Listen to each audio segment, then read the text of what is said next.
Welcome to Manual Education. Welcome to this video. Every student has the same question that we are not able to crack reading comprehension in CAT exam. So guys, for this year 2025 जो upcoming 25 CAT का exam होगा और जो इसके पहले जिन aspirants में CAT का एग्जाम दिया हुआ है जिनको रीडिंग कॉम्प्रिहेंशन में डिफिकल्टीज आ रही है तो वो क्यों आ रही है? Why they are not able to crack this reading comprehension in the CAT? This is the biggest question ever. So today in this video we are going to solve this question कि ऐसा क्यों हो रहा है, क्यों हम ऐसा कर रहे हैं या क्या गलतियां हो रही है, स्टूडेंट्स क्या मिस्टेक्स कर रहे हैं, what are the common mistakes here we are going to discuss in this video. तो चलो आगे बढ़ते हैं और देखते हैं क्या है. Now if you talk about those common mistakes, so what I feel is about 6 common mistakes जो स्टूडेंट्स बेसिकली करते हैं while solving the RC और while preparing for the RC, right? देखो, फर्स्ट ऑफ ऑल सबसे पहला जो point है वो ये है कि आप एग्जाम के बारे में बहुत ज्यादा सोच देते हो. Like you are doing overthinking. Why? क्यों कर रहे हो? इतना क्यों सोच रहे हो? फियर ऑफ एग्जाम इतना क्यों क्रिएट कर रहे हो? मतलब जो लोगों ने बोला है, देखो हर किसी के लिए एक एग्जाम अगर डिफिकल्ट है तो वो दूसरे के लिए ईजी है और तीसरे के लिए मॉडरेट है. तो अगर किसी ने आपको ये बोल दिया कि कैट का एग्जाम इज डिफिकल्ट 1, ओके, तो उसके लिए डिफिकल्ट था. It was his experience that it is difficult. ठीक है, तो वो उसके लिए था ना. So every person perspective is a different. Every person perspective is different. Different perspective होता है according to their experience, according to their preparation methodology, right? अगर राइट मेथोडोलॉजी यूज की होती तो शायद उसके लिए वो एग्जाम इजी होता, बट उन्होंने नहीं किया तो वो डिफिकल्ट बन गया. सो डोंट थिंक, इतना ज्यादा मत सोचो. Next, if you talk about next point is about reading. बहुत ज्यादा प्रॉब्लम होता है रीडिंग की बात करता हूं तो लोग रीडिंग, मतलब जब भी हम लोग स्टूडेंट्स को बोलते हैं ना कि रीडिंग करो, again you also if you are watching the video तो आप भी ये मिस्टेक करते हो. ये आपको भी पता है कि आप अगर रीड कर रहे हो so you just read it. आप जस्ट फ्लो मेंटेन करने के लिए रीड करते हो. जब भी आप प्रैक्टिस करो या आप एग्जाम में बैठे हो, एग्जाम हॉल में डेस्कटॉप पे रीडिंग कर रहे हो, गाइस फ्लो मत बनाओ. फ्लो बनाने से कुछ नहीं होगा. You have to understand what exactly given. जो दिया है उसको समझने की कोशिश करो. उसमें लोकेशंस फाइंड आउट करो अबाउट द गिवन डेटा. जो डेटा है, जो रिलेवेंट क्वेश्चंस है, उसकी लोकेशंस को समझो एंड अकॉर्डिंगली क्वेश्चन के आंसर्स करने की कोशिश करो ना. Why you are not doing this? अगर ये नहीं करोगे तो और डिफिकल्टी होगी. सिर्फ रीडिंग करने के लिए थोड़ी ना पेपर दिया है. कैट एग्जाम उसी लिए थोड़ी ना है कि सिर्फ रीडिंग करना है. It's your ability, it's your analytical ability, it's your critical ability, it's your inferability. सारी चीजें यहीं पे आ जाती है. So you have to do it according to the exam, not as you feel comfortable. Then if you talk about next thing is of overconfidence and underconfidence. देखो, two types of students are there basically. एक होता है जो बहुत ज्यादा over confident होता है. I am prepared, मतलब a kind of a person would be like this if he is from a convent high school, or might be he is a like person who always talks in English, always communicate in English. So that person is feel like that कि हाँ cat की exam है, यूं ही crack कर लूंगा, English में ही तो है, क्या ही बड़ी बात है, मैं कर लूंगा, मुझे कोई प्रॉब्लम नहीं है. So this over confidence is बहुत ज्यादा डेंजरस, मतलब बहुत ज्यादा डेंजरस है. ये आपकी एग्जाम को, मतलब आपको एग्जाम क्रैक करने कभी नहीं देगा. So don't be in that over confidence. अब कुछ लोग ऐसे भी होते हैं जो कॉन्वेंट से नहीं है, जो वर्नाकुलर मीडियम से, दोज आर लाइक दैट कि सर मैं तो वर्नाकुलर मीडियम से हूं, मैंने तो इंग्लिश ज्यादा पढ़ी भी नहीं है, मैं तो बुक ज्यादा रीड भी नहीं करता हूं. ठीक है, नहीं करते थे, लेकिन अब तो कर सकते हो. अभी तो किया जा सकता है. अगर इसके पहले नहीं करते तो अब नहीं होगा, ऐसा थोड़ी ना है. It's of your dedication. आपकी डेडिकेशन यहाँ पे काम आती है. वो डेडिकेशन लगाओ. Dedication is everything. एंड सबसे पहली बात, आपका फोकस अच्छा होना चाहिए. ओवर फोकस रखो ना, हाइपर फोकस रखो ना, चलेगा, बट ओवर कॉन्फिडेंस मत हो जाओ, अंडर कॉन्फिडेंस मत हो जाओ. वो किसी भी काम का नहीं है. एग्जाम में आपको वो फेलियर तक लेके जाएगा, right? Then if you talk about focus, अगर मैं फोकस की बात करूं तो फोकस करना कहां है? Strength and weaknesses. आपकी कौन सी स्ट्रेंथ है? किसी पर्सन के लिए रीडिंग करना इट्स लाइक उसके लिए बहुत ज्यादा इजी गेम होगा. वो he is like okay, always तो रीड करता हूं, मेरे लिए क्या है. बट उसकी एक वीकनेस भी है, वो जस्ट फ्लो मेंटेन करता है. जो फिक्शनल बुक रीड करते हैं ना, उनका फ्लो बड़ा मेंटेन होता है, उनको बड़ा अच्छा लगता है रीड करने के लिए. They are voracious reader, but for the non fictional and just for the pleasure of mind, just for that sake of dopamine release, right? तो वो चीज नहीं करनी है हमें. हमारे पास एक स्ट्रेंथ है ना रीडिंग की, तो अपनी एक वीकनेस भी है. What is that? हम जो है अंडरस्टैंड नहीं करते, हम जो है वोकैब को नहीं समझते, हम मीनिंग को नहीं समझते, हम कॉन्टेक्स्ट को नहीं समझते. We don't able to understand while reading. ये चीज भी तो जरूरी है. अगर ये नहीं करोगे तो क्वेश्चंस के आंसर्स कैसे करोगे?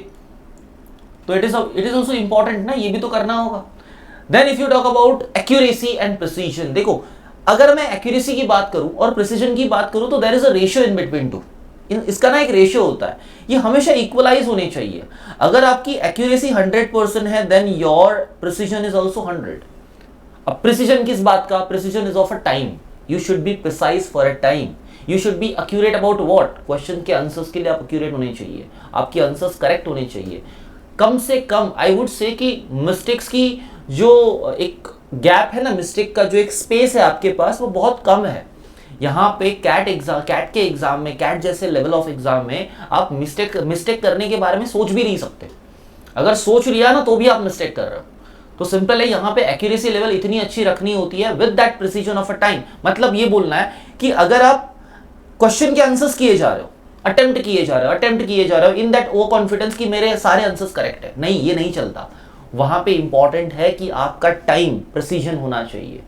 ये भी सही नहीं है कि आप कम टाइम में इतने सारे क्वेश्चंस को अटेम्प्ट कर रहे हो, एक्यूरेसी लेवल 0 है, लेकिन अगर आप प्रिसीजन रख रहे हो, समवन विल लाइक दैट। कुछ स्टूडेंट्स ऐसे भी रहते हैं जिनको अगर बोल दूं कि एक्यूरेसी रखनी है, so they would be like that कि मैं तो अटेम्प्ट ही नहीं करूंगा बट प्रिसाइज रहूंगा, टाइम के इसमें प्रिसाइज रहूंगा और एक्यूरेसी के लिए मैं कम से कम क्वेश्चन को अटेम्प्ट करूंगा। बट ये भी तो गलत है, ये भी तो गलत है। क्यों? क्योंकि आप यहाँ पे एक्यूरेसी मेंटेन करने के लिए क्वेश्चंस को अटेम्प्ट ही नहीं कर रहे हो, and that is also wrong.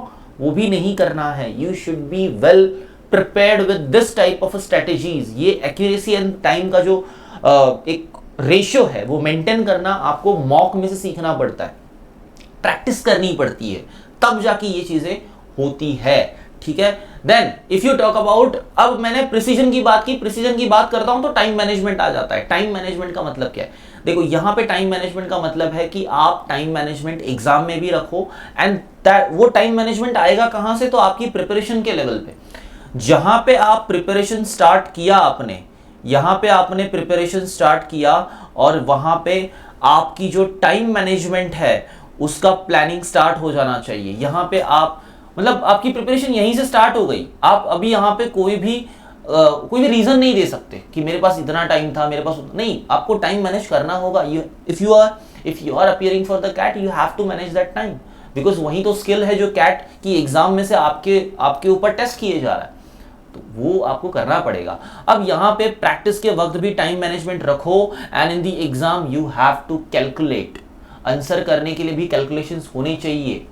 आप अगर 4 क्वेश्चंस को अटेम्प्ट कर रहे हो, मैंने कितना टाइम यूज किया, अगर मैं कहीं समटाइम्स ऐसा होता है कि आप एग्जाम में जाके बैठ जाते हो ना, ऑन द स्पॉट आपको ब्लैंकनेस आ जाता है, नहीं समझ में आता कि आप क्या करना है। सो कीप काम, शांत रहो, लेकिन उसके बाद भी आपका टाइम मैनेजमेंट, वो सिचुएशन के लिए भी टाइम मैनेजमेंट सही होना चाहिए, वो प्लानिंग होना चाहिए। नहीं तो एट द एंड ऐसा होगा आप सब सोचते रह जाओगे और आंसर तो कुछ नहीं करोगे, तो फिर वो भी नहीं होना चाहिए। So that is also important guys, time management. और ये जो मिस्टेक्स है ना, ये स्टूडेंट्स बहुत ज्यादा करते हैं। टाइम मैनेजमेंट नहीं करना, it's biggest mistake in the exam. Sometimes ऐसा होता है, एक एवरेज स्टूडेंट जो आपकी तरह रिगोरियस प्रैक्टिस नहीं करता, बट वो एवरेज स्टूडेंट सिर्फ टाइम मैनेजमेंट करके और सिर्फ प्रिसीजन रखकर, एक्यूरेसी रख के वो पास हो जाता है, और आप कैट की एग्जाम में फेल हो जाते हो। क्यों? क्योंकि उसके पास टाइम मैनेजमेंट है, वो सही से कैलकुलेशंस करके क्वेश्चंस को आंसर कर रहा है, and that's what the game is. So this is all about, आप ये जो मिस्टेक्स कर रहे हो ना गाइज, ये मिस्टेक्स मत करो। अगर ये मिस्टेक्स करोगे, it would be difficult for you to crack the exam. So this much of this video guys. ये जो 6 मिस्टेक्स मैंने बताई, 6 कॉमन मिस्टेक्स मैंने बताई, वो सबके लिए एप्लीकेबल है। एवरी स्टूडेंट, फिर चाहे वो वर्नाकुलर मीडियम का हो, फिर चाहे वो कॉन्वेंट हाई स्कूल का हो, फिर चाहे वो पर्सन 1 ईयर से स्टार्टिंग प्रिपरेशन कर रहा हो, या फिर वो चाहे लास्ट 3 मंथ से प्रिपरेशन कर रहा हो, every one is doing same kind of a mistake, and वही मिस्टेक्स आपको कैट के एग्जाम को क्रैक करने नहीं देती है। तो अगर गाइज यहाँ पे ये 6 मिस्टेक्स आपको अवॉइड करनी है, और आप अगर इसको अवॉइड करना चाहते हो, तो there should be a proper plan of action. वो प्रॉपर प्लान ऑफ एक्शन आप खुद कर सकते हो। अगर आपको खुद को नहीं हो रहा है, then come and join us, start your preparation with us. If you want to join us on a classroom, live classroom coaching, so you can come to the Vasai, Dadar, Andheri, Thane, Borivali center, which are in Mumbai and Pune में भी हम लोग available है, so you can go there and on the center you can take admission, start your preparation with us. Upcoming centers are Nashik, Nagpur, Sambhaji Nagar, and if you want to start your live preparation online, so you can connect on 8828581455. I hope you learn from this video, something you learn from this video, so hit that like button, share this video with a friend so they can also understand what they should not do and what should they do? Don't forget to subscribe the channel. Thank you for watching the video.